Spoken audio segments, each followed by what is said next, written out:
یہ وہ آیتیں ہیں جن میں اللہ رب العالمین نے مسلمانوں کو آپس میں ایمان کا حوالہ دیتے ہوئے، ایمان اور تقوی کی یاد دہانی کراتے ہوئے اتحاد اور وحدت کی دعوت دی ہے، اور وحدت کیوں کر ممکن ہے اور اس کے کیا تقاضے ہیں، اور پھر یہ کہ تفرقہ سے بچنے اور اختلاف سے بچنے کی بھی تاکید کی گئی، اور اس کے کیا نقصانات ہیں ہم دیکھیں گے اور ہم سمجھیں گے اس آیت کی روشنی میں اور آج کے درس میں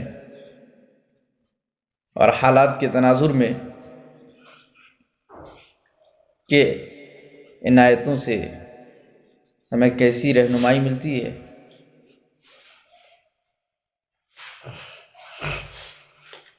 تو آئیے دیکھیں کہ اللہ تبارک و تعالی نے ان آیات میں ہمیں اور آپ کو کیا پیغام دیا ہے۔ اللہ تبارک و تعالی نے فرمایا یا ایھا الذین آمنوا اتقوا اللہ۔ یہ بات بار بار آ چکی ہے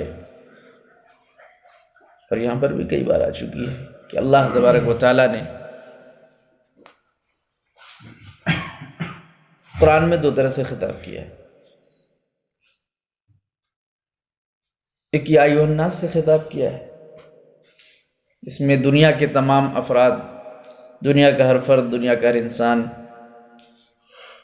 کسی بھی مذہب سے تعلق رکھتا ہو اس کا شمار اس میں ہوتا ہے۔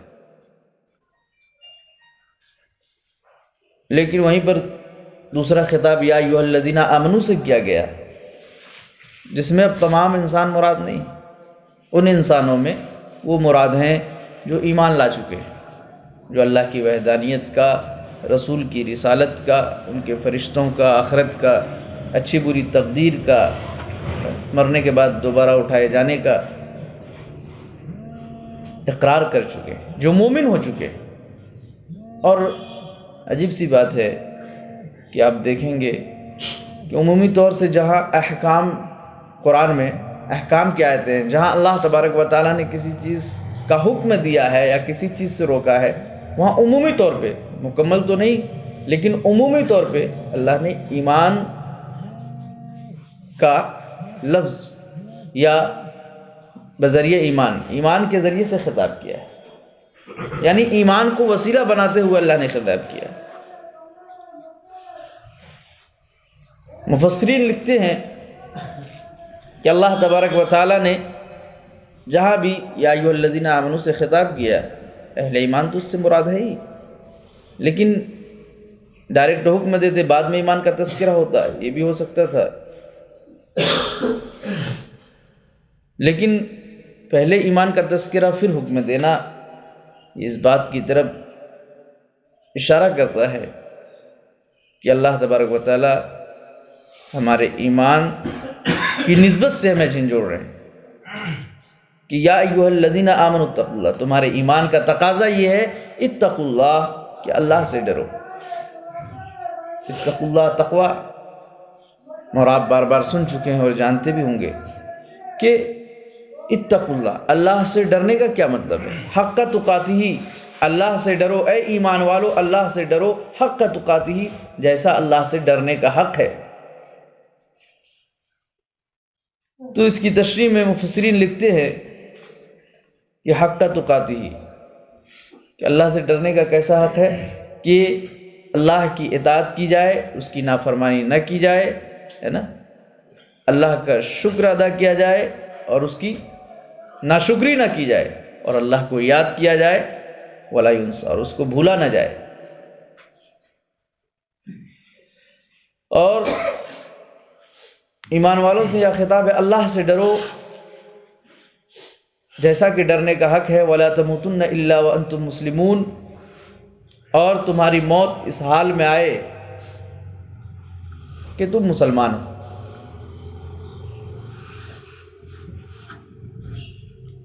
اس آیت میں دو باتیں ہیں، ایک ہے تقوی، ایک ہے اسلام۔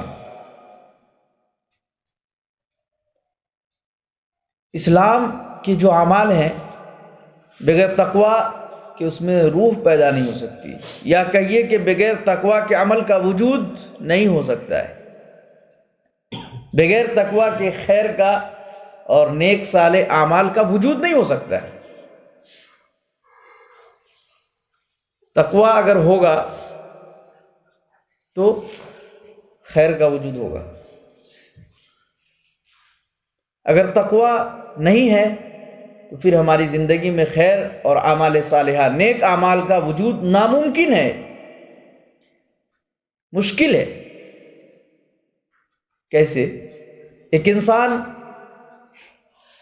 کسی بھی حرام چیز سے، منہیات سے بچنا چاہتا ہے، جیسے ایک انسان شراب سے بچنا چاہتا ہے، تو وہ کون سی چیز ہے جو اس کو روکے شراب سے؟ گھر والوں کا ڈر، وہ جیسے گھر والوں سے الگ ہوگا پھر کوئی پابندی نہیں۔ سماج کا ڈر، جو وہ سماج سے الگ ہو جائے گا، چھپ کر پی لے گا۔ قانونی کارروائی کا ڈر، وہ قانون کے دائرے سے باہر نکل ایسی جگہ پہ جہاں چھپ کر شراب پی سکتا ہے۔ تو ایک حرام سے بچنے کے لیے اور ایک نیک عمل اور درست عمل کو وجود میں لانے کے لیے، صالح عمل کو وجود میں لانے کے لیے تقوی بے حد ضروری ہے۔ اس لیے جو اسلام کی روح ہے نا وہ تقوی ہے، بلکہ یہ کہیے کہ ایمان لانا بھی مشکل ہو اگر تقوی نہ ہو۔ کیوں؟ جس کے دل میں خوف خداوندی تھی، جو یہ چاہتے تھے کہ اللہ کی پکڑ سے بچ جائیں، جہنم کے عذاب سے بچ جائیں،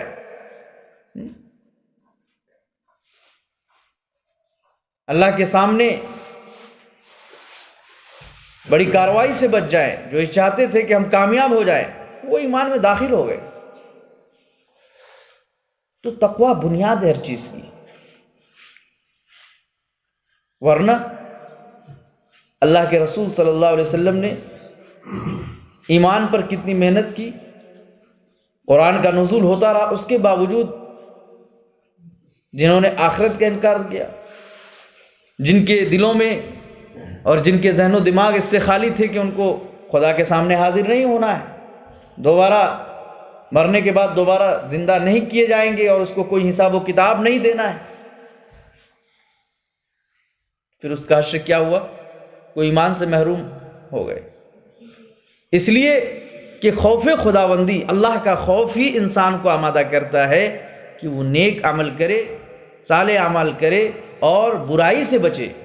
اگر جس سماج میں، جس سوسائٹی میں، جس ماحول میں، جس کلچر میں خوف خداوندی اور خشیت الہی نہ ہو، اس کا وجود نہ ہو، اور وہ سماج اکثر اس سے خالی ہو، تو ہم سمجھتے ہیں کہ اس سماج میں یا اس سوسائٹی میں یا اس کلچر میں یا اس گھر میں یا ہمارے اور آپ کے درمیان اس وقت تک اسلام کی روح پیدا نہیں ہو سکتی ہے، اور اسلام پر ہم مکمل طور سے کاربند نہیں ہو سکتے ہیں جب تک کہ ہمارے اندر تقوی کی اسپرٹ نہ ہو۔ تقوی بڑی بنیادی مقام کی حامل ہے۔ تقوی ایسی چیز ہے کہ جس کو اختیار کرنے کے بعد اسلام کے تمام احکام پر عمل کرنا آسان ہو جاتا ہے، اور تقوی کا تعلق دل سے ہے۔ تقوی کی فضیلت کے بارے میں اللہ تبارک و تعالیٰ نے دوسری جگہ فرمایا ان اکرمکم عند اللہ اتقاکم، کہا کہ کوئی انسان مالدار ہونے کی بنیاد پر یہ دعویٰ کر دے کہ میں باعزت انسان ہوں، ایسا ہو سکتا ہے؟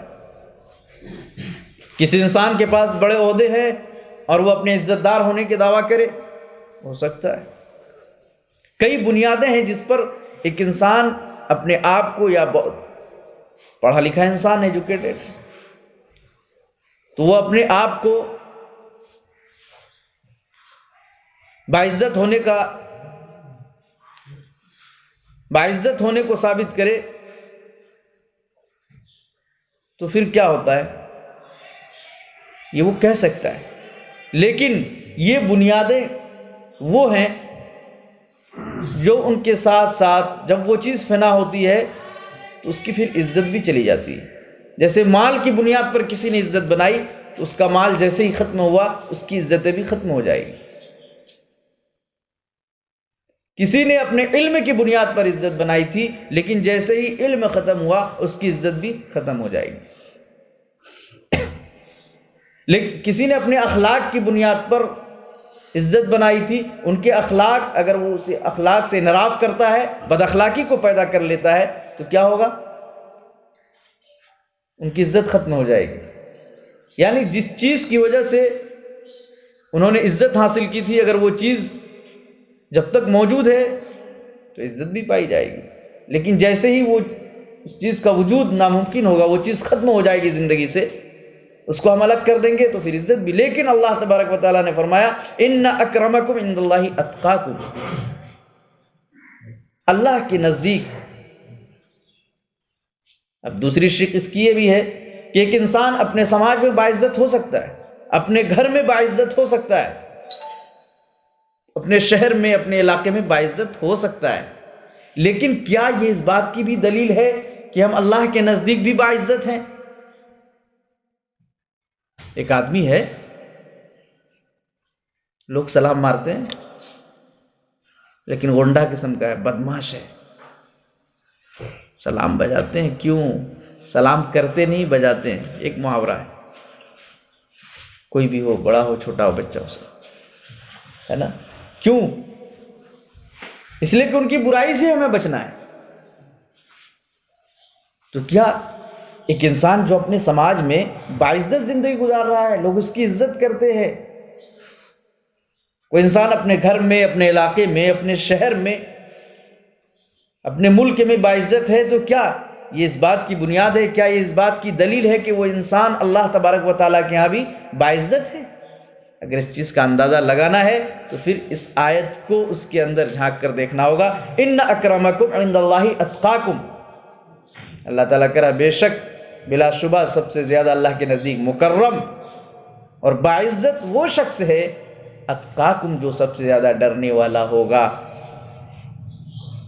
اس آیت سے ایک بات یہ بھی واضح ہوتی ہے کہ مسلمانوں کی ترقی کا راز تقوی کے اندر چھپا ہوا ہے۔ ان اکرمکم عند اللہ اتقاکم،